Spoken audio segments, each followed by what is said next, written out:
My language, my choice. Words mean things. BIPOC, Black, Indigenous, People of Color. Hello, everyone. My name is Angie Hambrick. I'm the Associate Vice President of Diversity, Justice, and Sustainability, and the Director for the Center of Gender Equity. And I'm really excited to be here with my three friends and colleagues and former students to talk about the word BIPOC. I'm going to let my dope panel introduce themselves. If you can give folks your name, what you do either at PLU or when you graduated PLU, and what are you up to now? Go ahead, Nicole, you start. Me. Okay, so hi everyone, I'm Nicole Giuliano. I'm the director of the Diversity Center. Been at PLU since 2012. You, she, her pronouns. What am I up to now? Swimming in all the things. I got a couple pending things like my syllabus and for my Native American Indigenous Studies program, the Riki Scholar program that thinking through, and yeah, just swimming through opening school and COVID. Hi everyone, I'm Jacob Taylor Mosquera, or Jakey if you're Angie. Yes, if you're Angie, like Janet if you're nasty, yes. I graduated from PLU in 2009/10. I was in Oaxaca for my last semester, so it got a little, yeah. I'm currently a Spanish teacher up here in Seattle at Seattle Central College and at University Prep. And I'm trying to transition into the public sector. So I'll be starting a program at Seattle University for public administration next month. So yeah, also swimming through teaching online and now going to be a student online. And yeah, just navigating, surviving. That's dope. All right, so I'm Ami Shah. I also joined PLU in 2012. I'm an associate professor of global studies and anthropology, and I also use she, her, hers pronouns. Now, I mean, like, let's just be honest right now. We're in the middle of a pandemic. Life is crazy. I've got two littles, so like, you know, if I get an hour or two of work done, I'm pretty happy. I have showered today and brushed my hair, so life is pretty good today. But it varies a lot. So I'm just keeping it real. Well, you know what? That's what I hope we do this entire time. And that's some real thing. That's some real life right there. So the word that we're going to talk about, or the phrase that we're going to talk about, is BIPOC, which stands for Black, Indigenous, People of Color, period. I know the first time I saw it just as BIPOC, I was like, oh, by people of color, like as in bisexual, as in sexual orientation, and then I moved on from the article or whatever I was reading. And then I started reading again more in the article in context, and I'm like, oh, wait, this means something totally different. And I didn't know that this was a new way to group, identify, categorize people. Like, I had no idea. For me, it kind of came out of nowhere. So I'm wondering, for you all, like, when was the first time you heard BIPOC? And what was your understanding? What were your initial thoughts when this new phrase or terminology kind of emerged? I think I'm with you, Angie. I had no clue, and I also assumed that it was for by people of color. Mm-hmm. And that was, I think you asked when, I think it was probably 2 years ago that I stumbled upon this. It was actually during a conference in New Orleans, and I saw a space for affinity groups for BIPOC, and I was like, well, I get the POC part, but I'm not I don't identify as bi myself, so I don't have access to that room. So I decided to go to a different workshop. And then it was later that a coworker said, well, we didn't see you in the BIPOC room. And I said, yeah, I'm not bi. And she started laughing. She's like, you need to read more. It just called me out. It was like, you need to read more. Okay, I agreed. But it's like, it's not that. It's Black, Indigenous, people of color. And I said, oh, okay. Well, now I know. Thanks for schooling me. So yeah, I'm still grappling with it and still trying to learn more about the term. For me, I was pretty certain that it was this summer. Like as things around police brutality came out and watching kind of activist feeds use BIPOC, I was stunned and going like, oh no, have I been using the wrong term? Am I like, do I consider myself BIPOC as a white adjacent person? So as I've been going back to prep for the school year, I've noticed that I've saw it pop up within the past 2 years in some literature. But it really wasn't until this summer that it's caught my attention and encouraged me to Google, like, what is BIPOC? I'm not sure, because I too I got the POC part, but the BI part, I wasn't sure about it. And so I'm still thinking through how to use, what context to use it in. Is this a replacement word, or does this truly used appropriately within certain contexts by certain people? Right. That's what I'm thinking about. I don't know exactly when I first came across it either. I would think probably 2-ish, 3-ish years maybe. And I'm so relieved to hear that I wasn't the only one who thought that it meant by POC, right? So I think I probably most directly engaged with it in the past academic year at my oldest school, where there's a new kind of race and equity committee that I'm on. And that's just kind of where I heard and utilized the term more, I guess. I like that it leaves out certain things. So I like that the question of citizenship or nationality is pushed aside in it. So, right, like I come from a community that's often hyphenized, right? So we're Indian American. And yeah, I like that question of being American is kind of pulled out of it. I also like that it is not minority, right? Because I am not a minority, I am minoritized, right? So I like that. But then as somebody who's not Black or Indigenous, there's always the question in the big term of POC of where do we fit and what's erased and what's highlighted, right? Without wanting to get into oppression Olympics whatsoever, right? But just acknowledging that there's different types of racism, and how do we all like get recognized in that? Some people have interpreted it, I've heard, as like Black and Indigenous people of color versus Black, Indigenous, or, right? So then there's also this question of whether other POC are included too. I also like the idea, though, in some ways of kind of larger group building, which is just necessary in many instances. But I don't necessarily know if the term fosters that type of group building, right? So it's used as this like large umbrella, but does this large umbrella somehow exist underneath it? Probably not. Yeah, one of the things you said, Nicole, was about who gets to use it. And I'm pretty sure the first time I really paid attention to BIPOC, it was in a white-centered space by white people, or people that I assume to be white, who were using BIPOC.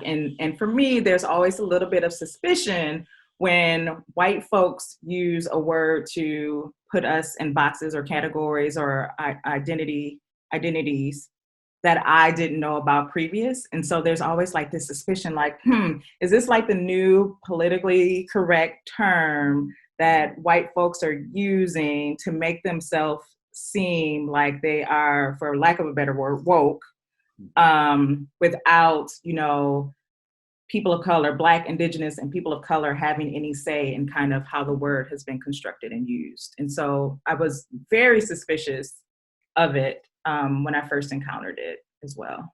And thinking about like, who has the right to use this word? Is this the new, instead of saying people of color and students of color, are we now saying BIPOC? And do I need to do that? Do I have to have this replacement phrase or word? Is there a responsibility for me to engage in that? I resonate with that, Angie, because the opportunity or the challenge of people of color, or students of color for that matter, is most oftentimes, or many times, we're talking about Black students or Black people.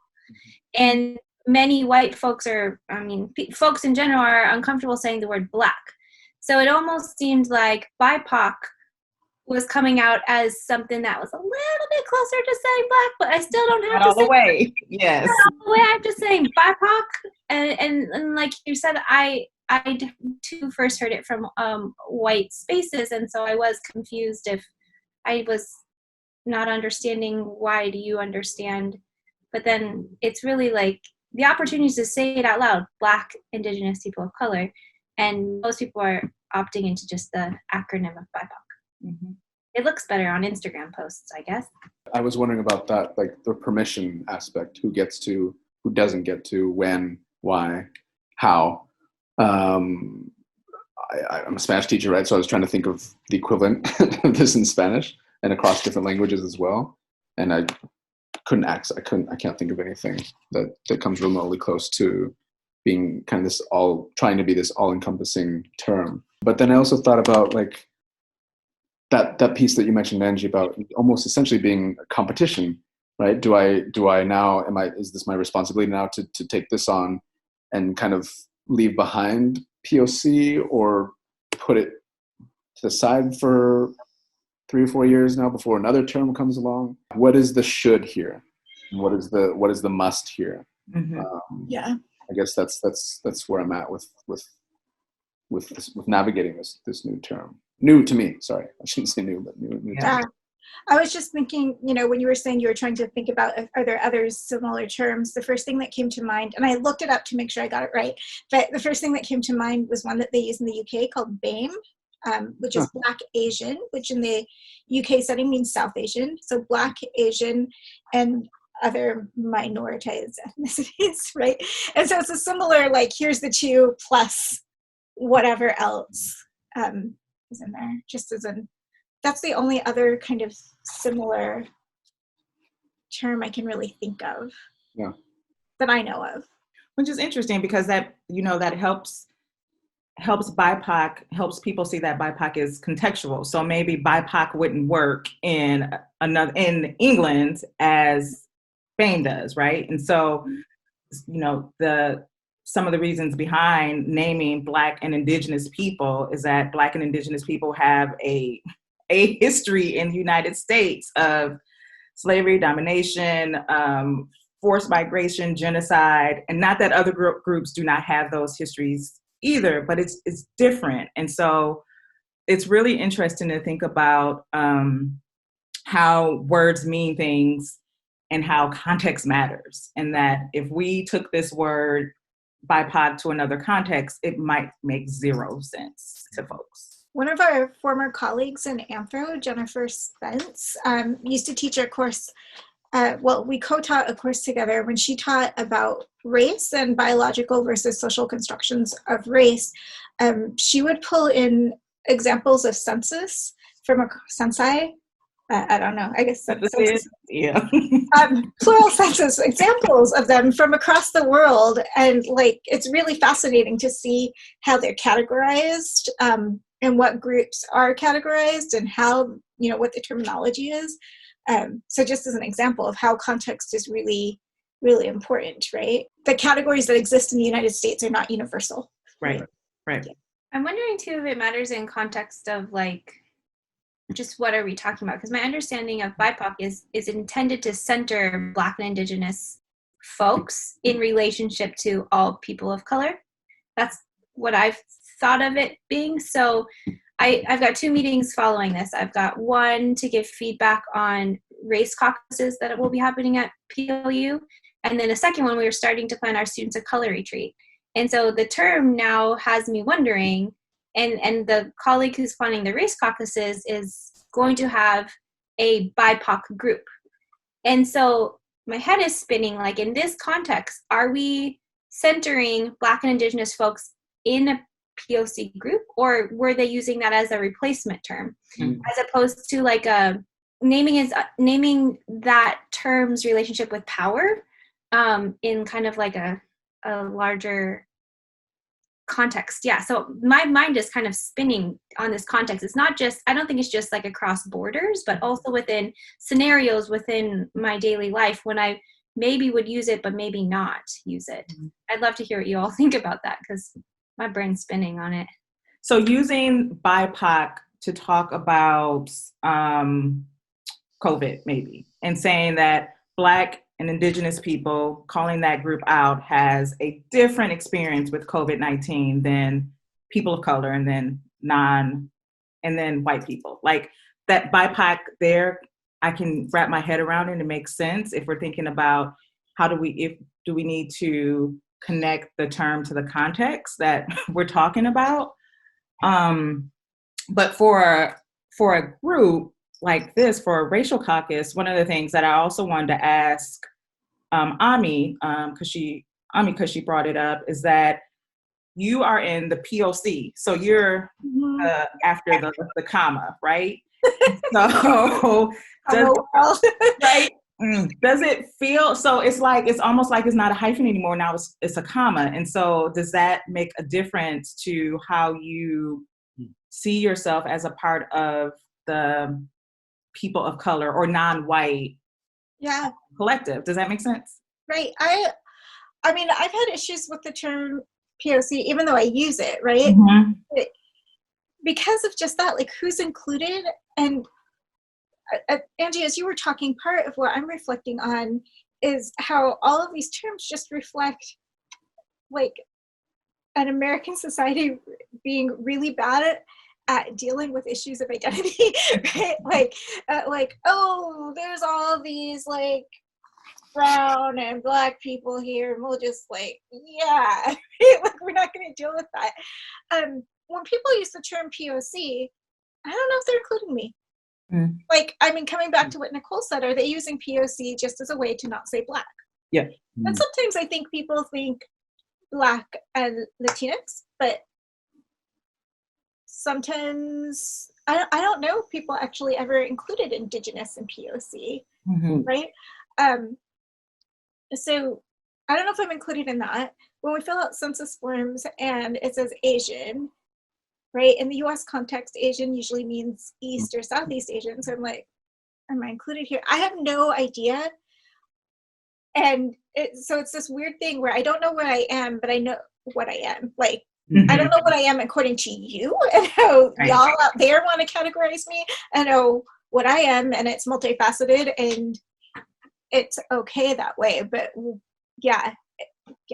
Sorry, I'm rambling. So I don't know where I would fall. Like if I walked into that caucus and it said by POC, I'd be like, well, I don't want to intrude on people's space. Right? Like maybe I'll go, but I'll be quiet.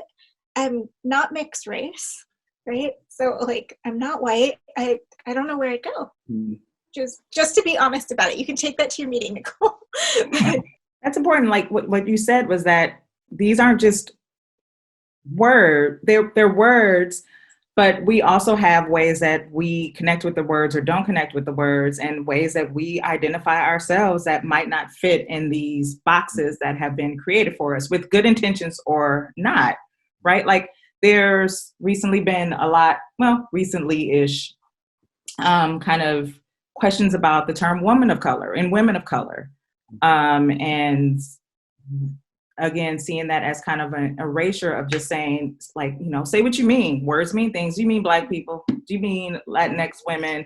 Do you mean Southeast Asian women? Do you mean Indian women? Like, what do you actually mean when you say this?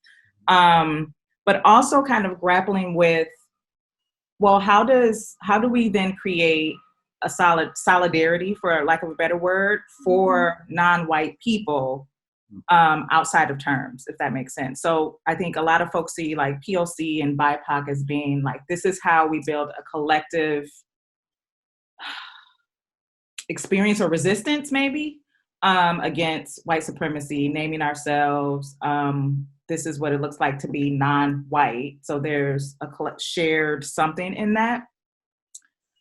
If we don't have terms like BIPOC and POC, what are other ways for us as, I'm just gonna say folks of color, because we don't know what the right term is yet, folks of color to build that? Because I do think it's important. So I read something earlier this week that was talking about like how to do kind of anti-racism education with young children, etc. And part of what happens, right, is I think we have to ask a few questions. So I'm not going to answer your question, Angie, but okay. like, I didn't who's think the term for? What's the purpose of the term, right? And then what's the kind of like underlying intent? Like if the underlying intent is to have some way that you don't have to say Black, or that you can be like, oh, we really acknowledge that our racism is towards like this large group and we're going to include all of you, then the term isn't for me, right? Like in terms of the term is meant to be used by certain people for certain things to help them with, but I don't need to identify as BIPOC. Like that doesn't need to be my identity. Well, let's just put it out there. Like the identity Black did not exist, right?